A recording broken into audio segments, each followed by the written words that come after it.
pra vocês, galera. Me segue, compartilha e curte esse vídeo. Deixe seu like, galera. Comenta e envia para os seus amigos. Vamos ficar quietinho ouvindo esse vídeo. Foi baleado e morto em Las Vegas.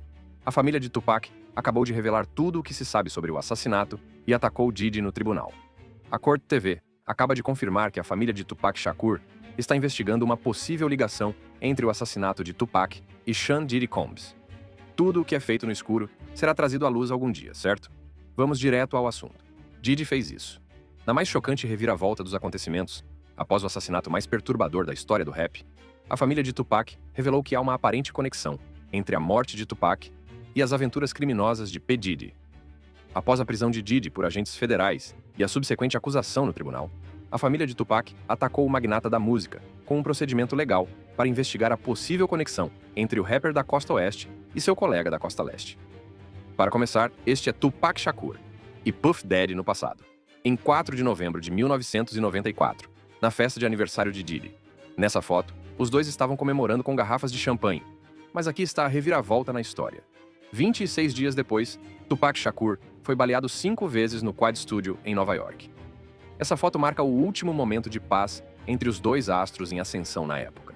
A briga que eclodiu entre os dois foi travada com palavras e armas, levando à execução dos principais líderes do setor. Meu nome é William Garland, e sou o pai biológico de Tupac Shakur. Obrigado por terem vindo, eu os agradeço. 2 décadas se passaram após o trágico assassinato do rapper, e sua família acaba de revelar a verdade sobre a perda fatal de seu filho e irmão. O pai de Tupac revelou que acha que a morte de Tupac foi facilitada para seus assassinos porque Tupac sempre se sentiu obrigado a ser um líder em todas as situações. Você acha que Tupac estava jogando fora de seu alcance ao se envolver na situação com Orlando Anderson em Las Vegas naquela noite? Eu não deveria ter feito isso, mas Pac teria feito. E ele era hiperativo e achava que tinha que liderar. Se você reparar em qualquer vídeo, todos o seguiam. De fato, se você conhece Tupac, ou simplesmente vibra com sua música e o ouve falar publicamente, você concordaria com seu pai que Tupac sempre quer assumir a liderança e defender as pessoas que não podem se defender. Você sabe, por amor aos negros, é assim que tenho que viver, é assim que tenho que morrer e é assim que minha música tem que ser. E minha atuação, minha produção e minhas entrevistas. A Court TV acaba de confirmar que a família de Tupac Shakur está investigando uma possível ligação entre o assassinato de Tupac e Sean Diddy Combs. O fato é que, há 28 anos, após a morte imediata de Tupac Shakur, havia especulações e se dizia que Puff Daddy havia ordenado o assassinato. Agora, por razões óbvias, a família de Tupac contratou um poderoso advogado de Nova York, chamado Alex Spiro, para investigar a possível conexão da saga de Pac e Diddy, que levou à morte de Pac. Spiro é um dos principais advogados de Hollywood, representando nomes como Megan Thee Stallion, Jay-Z e Elon Musk. Seu caso mais recente de grande repercussão terminou em vitória quando um juiz do Novo México rejeitou as acusações de homicídio involuntário contra o ator Alec Baldwin quando ele acidentalmente disparou uma arma de fogo, transformando um set de filmagem em uma cena de crime. De acordo com a Rolling Stone, a notícia vem na sequência de relatos de que a família do falecido rapper de Los Angeles contratou uma equipe de investigadores para averiguar se o fundador da Bad Boy Entertainment teve algum envolvimento em sua morte. Embora nenhum representante de Diddy tenha respondido a um pedido de comentário, o rapper em desgraça P. Diddy tem negado ao longo dos anos qualquer envolvimento e conexão com a morte de Pac. Antes de ligar os pontos, deixe-me contar um pouco do que aconteceu com P. Diddy no tribunal. Em uma reviravolta esperada, o magnata da música compareceu ao Tribunal Federal e se declarou inocente das acusações de conspiração de extorsão, tráfico sexual e transporte para a prostituição. Diddy Combs teve a fiança negada em relação às acusações de abuso sexual e tráfico sexual que enfrenta. E segundo Les Trent, o magnata da música que já viajou de jato particular para todas aquelas mansões, está agora em uma prisão que é notória por suas más condições de vida. Chocante e, infelizmente, assim que Diddy se declarou inocente perante o juiz, seus advogados imediatamente solicitaram que o magnata da música fosse liberado sob fiança até o início de seu julgamento. De acordo com as notícias, os advogados de Diddy ofereceram 50 milhões de dólares para que o rapper saísse da prisão sob fiança, mas sem sucesso. Os relatórios dizem que o advogado de Diddy, Mark Agnifilo, disse ao juiz que a instalação é desumana e uma tragédia total, por isso ele está tentando tudo o que pode para manter Diddy fora da prisão. Seus advogados estavam tão ansiosos para mantê-lo fora da prisão que ofereceram sua mansão de 48 milhões de dólares em Miami Beach e seus jatos particulares como fiança. A Inside Edition informou que os advogados de Diddy ofereceram restringir a entrada de mulheres em sua casa, caso fosse concedida fiança, com exceção de sua mãe, irmãs e mães de seus filhos. No entanto, o juiz se recusou a ceder. Sei que alguns de vocês aqui não estão familiarizados com os trágicos eventos da morte de Tupac, mas aqui está um pequeno histórico. Durante o auge da rixa entre a costa leste e a costa oeste do hip-hop nos anos 90, quando o setor do rap estava repleto de brigas incessantes aqui e ali, Shakur, de 25 anos, foi morto a tiros em Las Vegas em setembro de 1996. Seu assassinato não foi solucionado, mas uma pausa no caso arquivado ocorreu em setembro de 2023, quando Dwayne Keith "Keffe D. Davis, membro da gangue Compton Crips, foi preso e acusado de um dos maiores sucessos da história do rap, o assassinato de Tupac.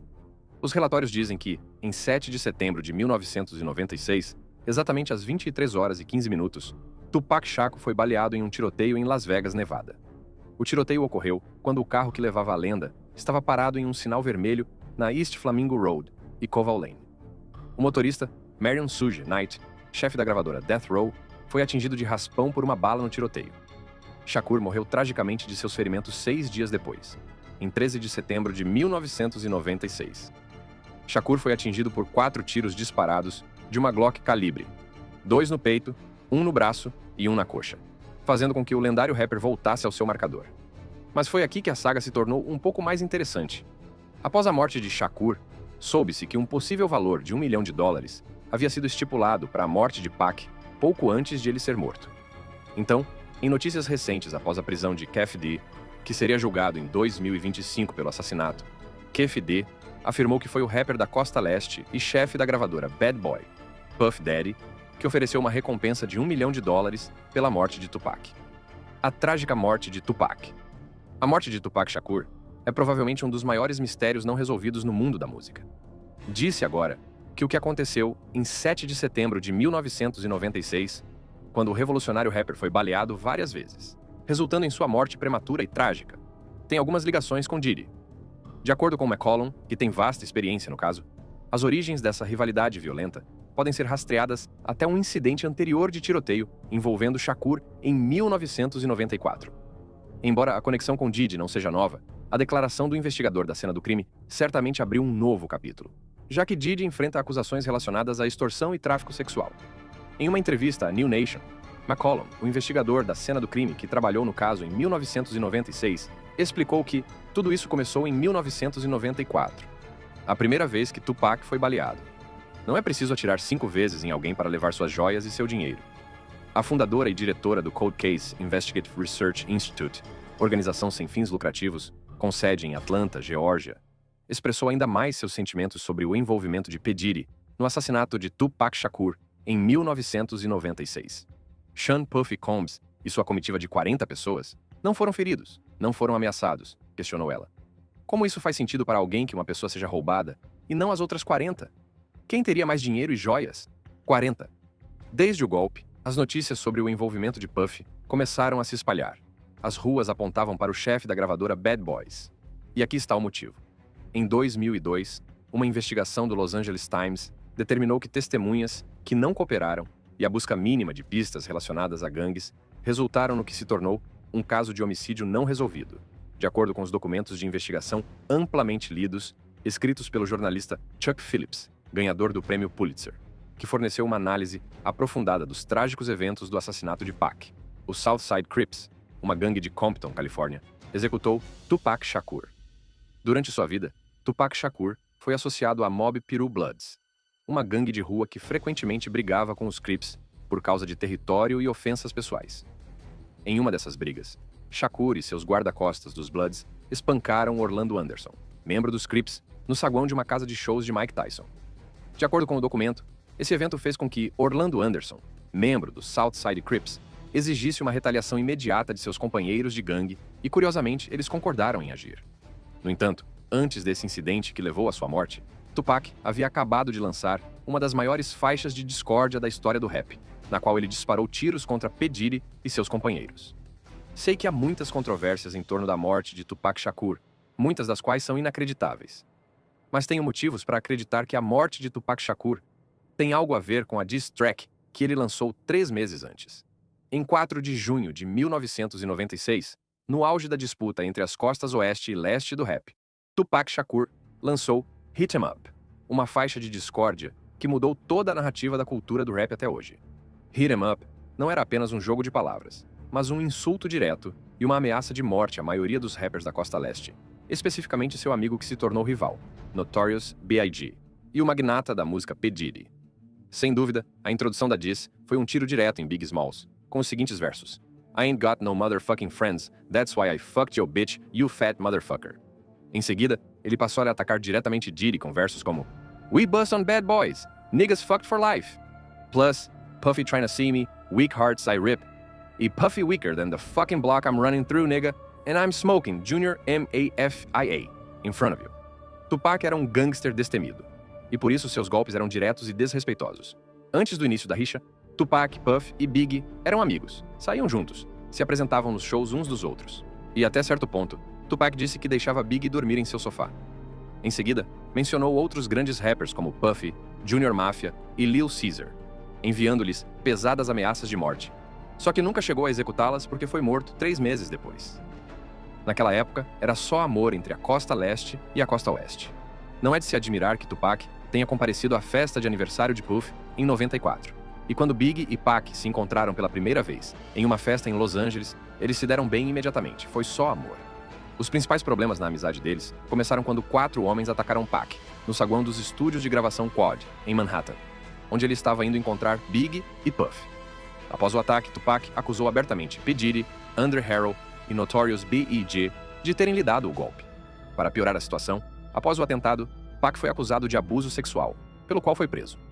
Na época em que Pac saiu, ele lançou Hit 'Em Up, que consolidou a disputa fria entre a costa leste e a costa oeste. 3 meses após o lançamento, Pac foi morto a tiros por um atirador de carro. Tupac foi atingido logo depois de assistir a um jogo de Tyson. Durante o jogo, Pac brigou com um cara chamado Orlando Anderson, um conhecido membro dos Crips, uma gangue rival dos Bloods, da qual Suge Knight, o empresário de Pac, era oriundo. Por isso, muitos suspeitavam que a morte de Pac era resultado da rivalidade entre as duas gangues. Em uma reviravolta chocante, 27 anos depois, os investigadores atingiram um marco no caso do assassinato de Tupac Shakur em 1996. Em setembro de 2023, em uma manhã ensolarada em Henderson, Nevada, a polícia prendeu Kef D, o rei da autoflagelação, pelo assassinato de Tupac Shakur. Para o espanto de todos, quase 3 décadas se passaram até que Kef D fosse preso pelo assassinato de Tupac Shakur. Logo após a morte de Tupac, Kef D embarcou em uma turnê de autodenúncia, mas nunca foi preso pela polícia. O fato de Kef D ter revelado seu envolvimento no assassinato de Tupac Shakur em entrevistas deixou claro para o público que ele ansiava pela atenção que vinha com seu crime, que aguardava a glória. Ele confirmou minha convicção durante sua prisão quando fez a seguinte pergunta hilária aos policiais: Então, por que vocês não trouxeram a mídia? Por que nós traríamos a mídia? O cara ficou muito desapontado por ter esperado 27 anos para que a mídia não estivesse presente na festa. Pouco depois, ele voltou a se autoflagelar. Então, por que eles pegaram você, cara? Oh yeah, biggest case in Las Vegas history.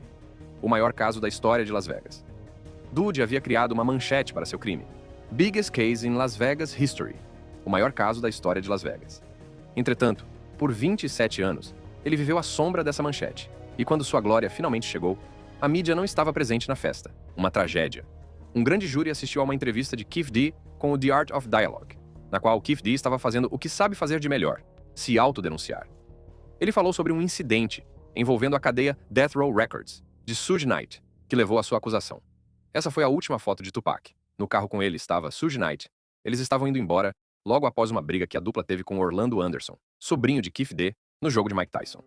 Em uma fração de segundo, tiros foram disparados de um Cadillac branco. No carro estavam o motorista, Terrence Brown, e o passageiro do banco de trás, Orlando Anderson, e Big Dre Smith, Kef D, no banco da frente. É interessante notar que, depois de 27 anos de sucesso, se autodenunciando, concedendo entrevistas e até escrevendo um livro confessando o assassinato, Kef D se declarou inocente das acusações contra ele. O que mudou? O O.J. Shooter se declarou inocente em um tribunal com um réu público. O que poderia dar errado? Pense nisso. No que as manchetes chamaram de Assassin's Creed, Kef D, em uma entrevista com o DJ Vlad, deu início a mais uma demonstração de autoflagelação. Kef D, depois de ser preso pela morte de Tupac, concedeu uma entrevista na qual fez uma revelação chocante sobre os eventos da morte de Pac. Keefe D., que compareceu ao tribunal de Las Vegas por causa do assassinato, afirmou várias vezes que Diddy, nome verdadeiro Sean Combs, pediu a ele que matasse Pac e o chefe da gravadora, Death Row, Suge Knight. Na entrevista à Vlad TV, o DJ Vlad fez a seguinte pergunta a Keefe D. O boato de que, depois que Pac foi morto, Puff deu a Zip $1 milhão que deveria ser entregue e Zip acabou ficando com ele. De fato, para confirmar a alegação, DJ Vlad entrevistou T.K. Kirkland, que foi amigo de Zip por muito tempo. Na verdade, eles eram tão próximos que chegaram a ser colegas de quarto em alguns momentos. Curiosamente, T.K. Kirkland respondeu afirmativamente. Ouvi dizer que Puff supostamente deu o dinheiro a Zip, sim. E Zip deveria dar o dinheiro a Keefe. E depois, sim, mas nunca deu o dinheiro. Mas graças a Deus, nunca deu o dinheiro a ele. Kirkland explicou que se Zip tivesse dado o dinheiro a Keefe, Puff estaria na prisão pelo assassinato de Tupac, pois teria sido provado que dinheiro é assassinato.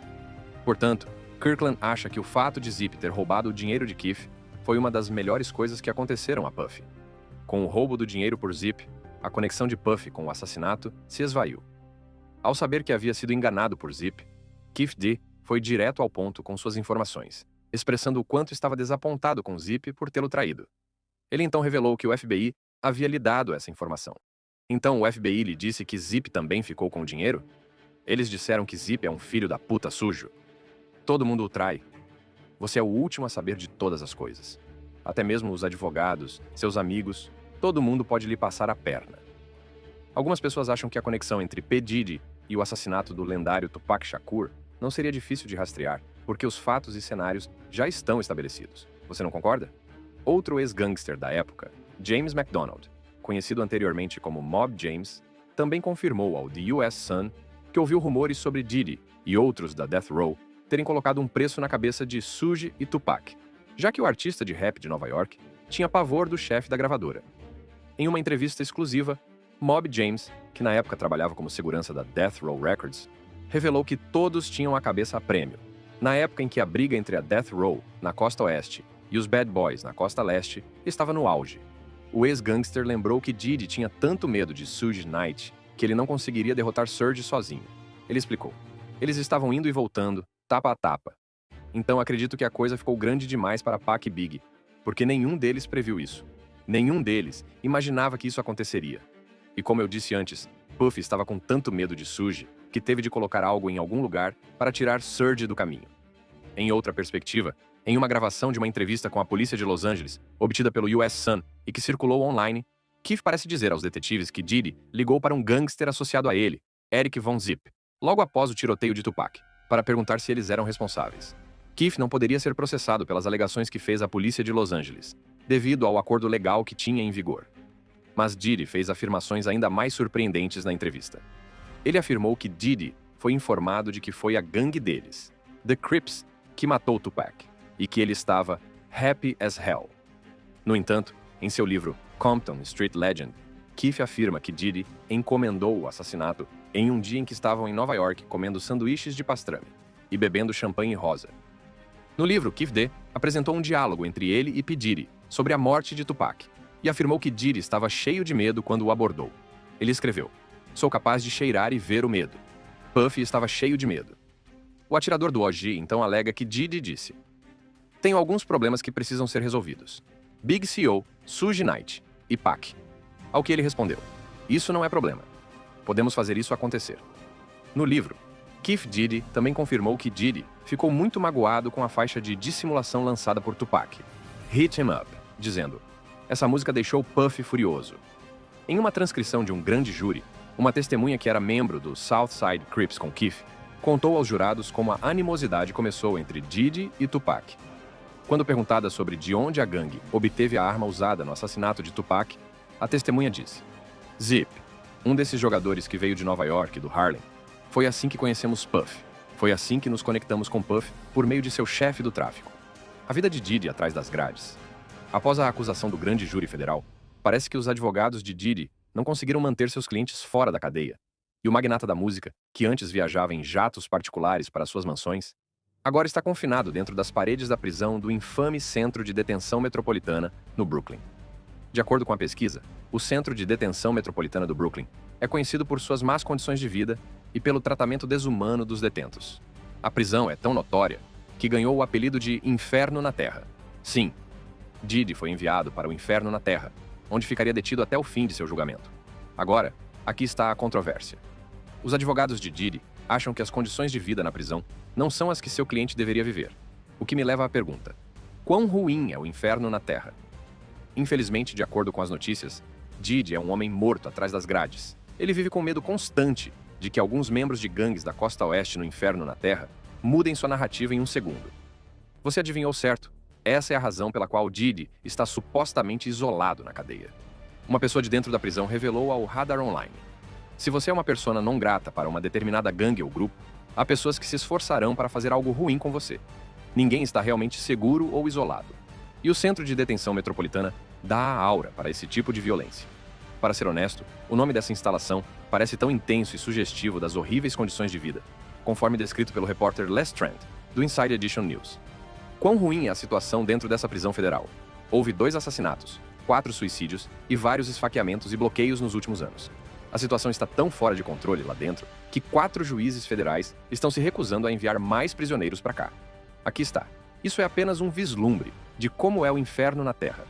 Os alarmantes casos de suicídio e assassinato que brotam da instalação levaram 4 juízes federais a parar de enviar condenados para cumprir pena nessa instalação.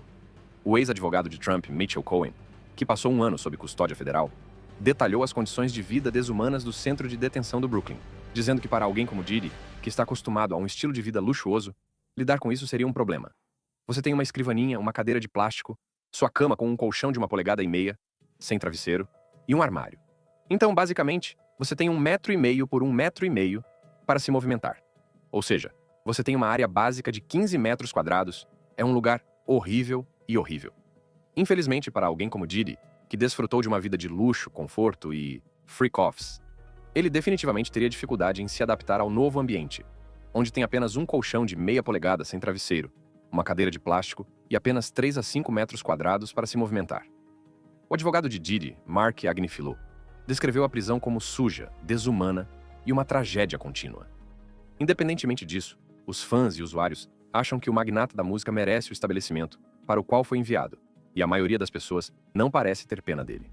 Um usuário reagiu rapidamente às preocupações do advogado de Diddy sobre a instalação ser um lugar horrível, dizendo: "É um lugar horrível, horrível. Simulation. Combina perfeitamente com as coisas horríveis e horríveis que ele fez com pessoas inocentes."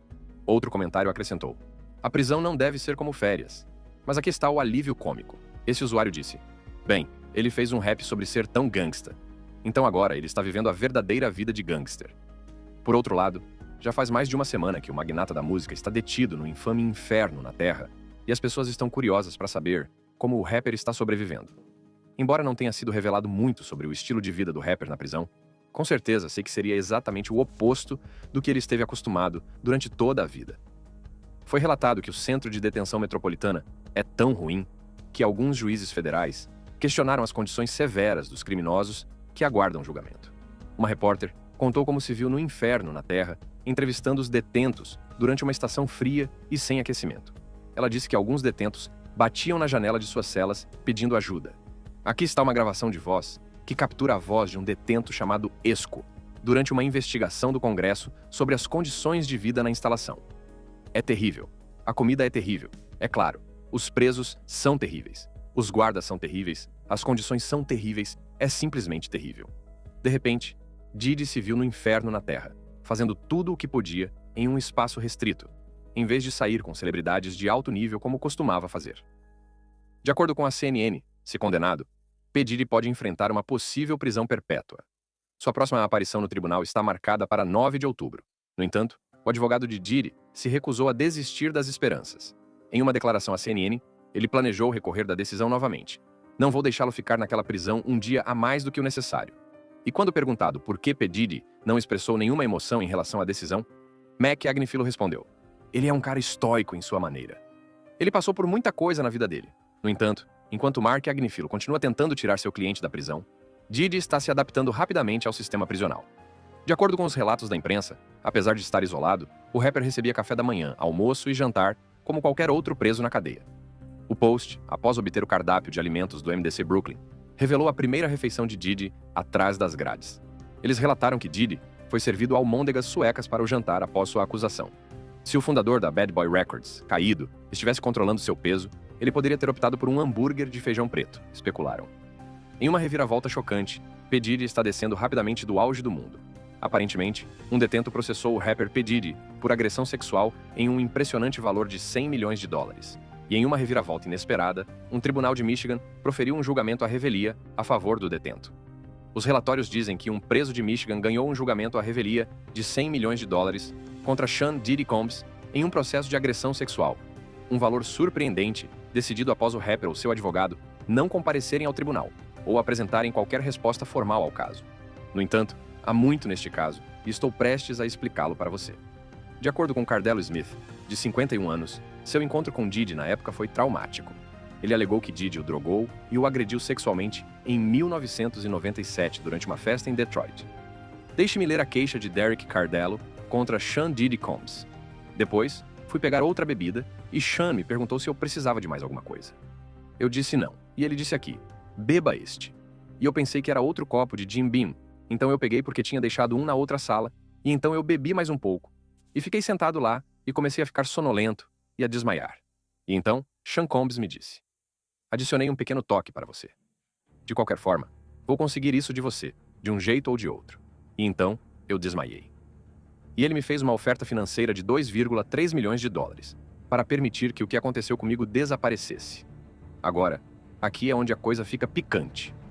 Cardelo Smith então forneceu informações da instalação prisional com o nome de Diddy, registrado no registro de visitação, o que lhe permitiu afirmar que P. Diddy lhe ofereceu 2,3 milhões de dólares para desistir do processo após ele tê-lo movido. Durante a audiência de agosto, Derek Cardelo Smith disse ao tribunal que P. Diddy o convenceu a desistir do processo de 100 milhões de dólares e aceitar um acordo extrajudicial, dizendo, você sabe como a gente se resolve. Cardelo então respondeu, discordo de como você se comporta. Nesse sentido, o tribunal concedeu sua petição para uma ordem de restrição. Sua petição para uma ordem de restrição temporária foi concedida. Eu assinei. E assim, vamos processar isso e devolver para você. E então você, obviamente, terá que notificar as partes. No entanto, em uma declaração à Billboard, o advogado de P. Diddy, Mark Agnifilo, refutou a afirmação do juiz sobre seu cliente ter sido devidamente notificado com a ação judicial, dizendo que seu cliente aguarda ansiosamente a rápida rejeição deste julgamento. Ele então passou a revelar algumas coisas viles sobre Cardelo Smith, dizendo: este homem é um criminoso condenado e predador sexual, que foi sentenciado em 14 acusações de agressão sexual e sequestro nos últimos 26 anos. Seu currículo agora inclui cometer uma fraude no tribunal a partir da prisão, já que o Sr. Combs nunca ouviu falar dele, muito menos foi notificado de qualquer processo judicial.